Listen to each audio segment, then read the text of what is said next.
The next awardee is Dr. Paul Srivastava, PGP Batch 11. Paul, please.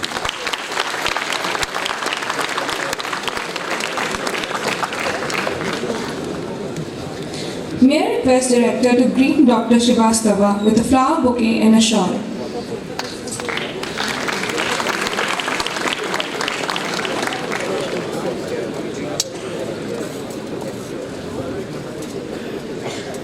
May I request Mr. Ajit Balakrishnan to hand over the Distinguished Alumnus Award Trophy and the citation scroll to Dr. Srivastava.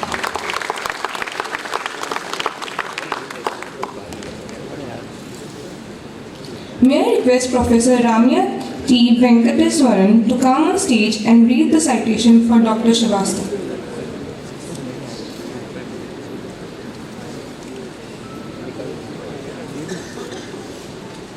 Good evening. We take immense pleasure in honoring Dr. Paul Srivastava, an 11th batch PGDM alumnus of the Institute, for his outstanding contributions to the field of academia through teaching and research with particular emphasis on the sustainability of the environment.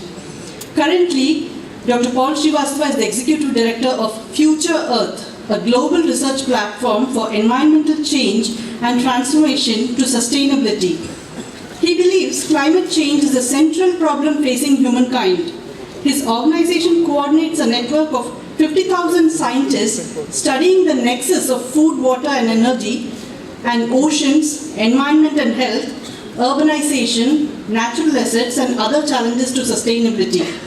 He combines scientific analysis of sustainability with arts and emotional understanding through leading the International Research Chair on Art and Sustainable Enterprise at the IIM Business School, Nancy, France. He served as the advisor on sustainability to the Indian Institute of Management, Shillong, and on the Board of Trustees of DeSales University, Allentown, Pennsylvania. Dr. Paul Srivastava served as a David O'Brien Distinguished Professor of Sustainable Enterprise at the John Molson School of Business in Concordia University in Montreal. He was tenured Associate Professor at New York University and served as a Howard J. Scott Chair in Management at Bucknell University. A mechanical engineer from Maulana Azad NIT, Dr. Paul Srivastava was awarded the PGDM from IIM Calcutta and PhD from the University of Pittsburgh. He has published 18 books and over 100 articles in refereed scholarly and professional journals. He won a Fulbright Senior Scholar Award to study Japanese management practices at Kyoto University. Dr. Paul Srivastava launched several entrepreneurial ventures. He was part of the management team that launched Hindustan Computer Limited, which today is one of India's largest computer companies. He founded the non-profit Industrial Crisis Institute in New York to mediate the industrial crisis between the Union Carbide Corporation and the Government of India, and published the Industrial Crisis Quarterly.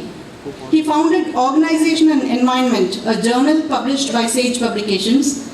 He was the founder, president, and CEO of eSocrates Inc., a knowledge management and online education company based in Allentown. A certified triathlon coach in the USA, Dr. Paul Srivastava also runs triathlons and has co-organized the Steelman Triathlon and is an avid fan of Argentine tango. We acknowledge Dr. Paul Srivastava's accomplishments with enormous pride and bestow upon him the Institute's highest honor for its alumni, the Distinguished Alumnus Award, given this 14th day of November 2016. Thank you. I request Dr. Srivastava to share a few thoughts.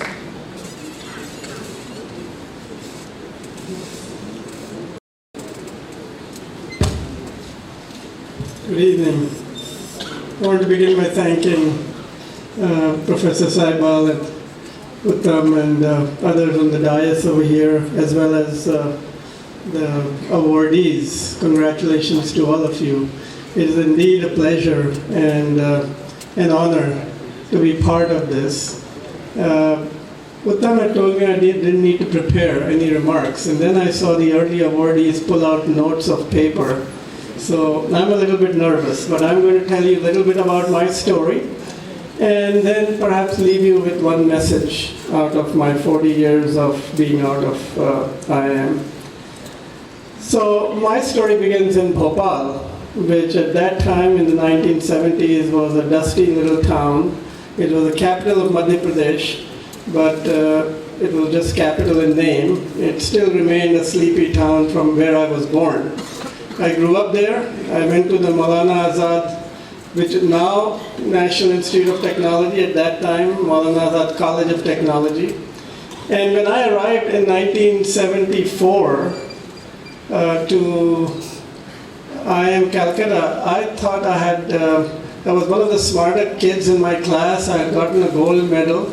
And the first day we were at the BT Road campus, I met all these guys who were toppers at the 5 IITs. And I had an identity crisis. Right off the bat, it looked like I was the dumbest kid in class, and I better work hard in order to keep up with the kind of talent that was around me. We started at the BT Road campus, and we had the benefit of enjoying mishti doi and rosagullas on the corner dhaba around the gate.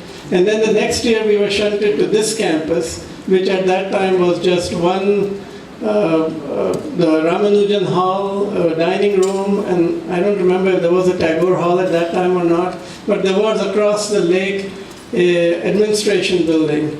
And the only thing I remember from those days is this revolt among the students because there was no water in Ramanujan Hall. So they all walked into the director's office demanding that we be given water. And we had a great faculty. I fondly recall Gaurango Chattopadhyay and going to his house for dinner.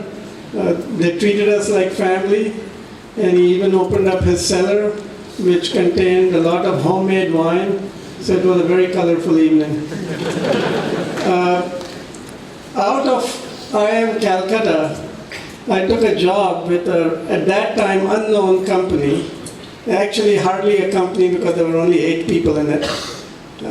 It was called Microcom, which was the precursor to Hindustan Computer. This was Shiv Nadar and Arjun Malhotra and Ajay Chaudhary and a few others who were calling themselves a company then. And they came here and had the chutzpah of hiring 4 graduates. At that time, it was lucky if even A.F. Ferguson and the big Tata companies would hire 1 or 2, but they came and hired 4 people. And we went there, and our charge was to create Hindustan Computers. And within 6 months, Hindustan Computers was formed, and I worked with them for 3 years, and then I left to do a PhD. I've been teaching since the 1980s and working both inside academia and outside. Something that I learned here at IIM Calcutta, the importance of balancing between different pulls and pushes. So even as an academic researcher, I always wanted to do research that had some practical implications. And I've kept that quest on for the 40 years and has brought me to Future Earth. I won't go into details of all my career since a lot of it was covered by the earlier citation. But I do want to take a few minutes to talk about what is it that I have learned and that I can share with you, especially those of you who are students in the audience. 1976 and 2016 are 2 different worlds. They are not the same place, they are not the same time. They are completely, the population of the world was almost half in 1976 than what it is today. The challenges and the problems that we faced in 1976 are very different. Future Earth and the Global Environmental Change Organization has been now documenting from 1976 onwards. That's when the first environmental or Earth systems research programs began around the globe. They began as a result of the 1973 Stockholm Conference. And it has been documenting what is happening to the Earth's rivers, to the Earth's land, to forests, to mountains. And we have an incredible inventory of the destruction that has happened over the last 40 years. Some of it inadvertently, some of it unintentionally, but overall the impact is that today we are breaching what are called planetary boundaries. Planetary boundaries are Earth system boundaries beyond which natural systems cannot repair themselves.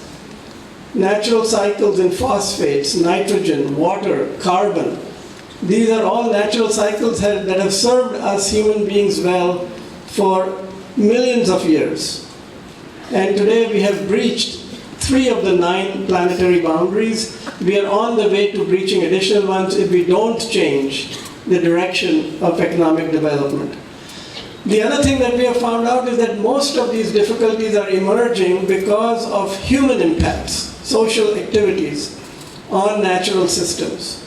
So in 2016, we are standing at a place of decision, a place of crisis, a place in which we need to change directions, a place at which we need new intellectual ideas, and more importantly, new management models. We need a different kind of management going forward in the next century. Something that the Indian Institute of Management should see as an opportunity. We have tremendous talent in faculty and perhaps even more talent in the students, which has always been the case with IIMs. We bring in the best and the brightest. This is the group that I would like to challenge today to think about the future in different ways. I'm so delighted that Vasant from the 3rd batch received his award for doing work on a road less traveled. I would very strongly encourage, I can guarantee you, being an IIM alumnus, you are never going to see poverty, you are never going to see deprivation. You should relax and feel free to follow your passion. And it's only when a large number of people are willing to take the road untraveled that we are going to make a difference. Otherwise, if we keep on the same path that we have been in the last 50 years, I'm afraid we are going to live in isolation.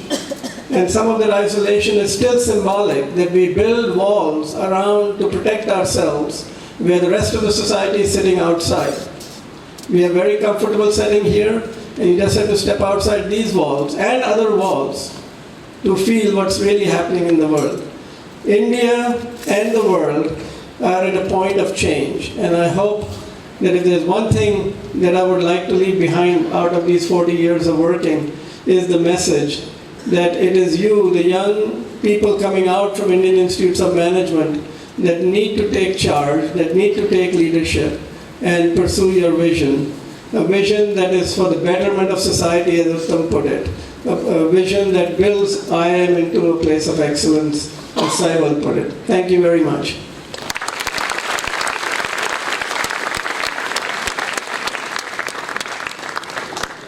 Thank you, sir.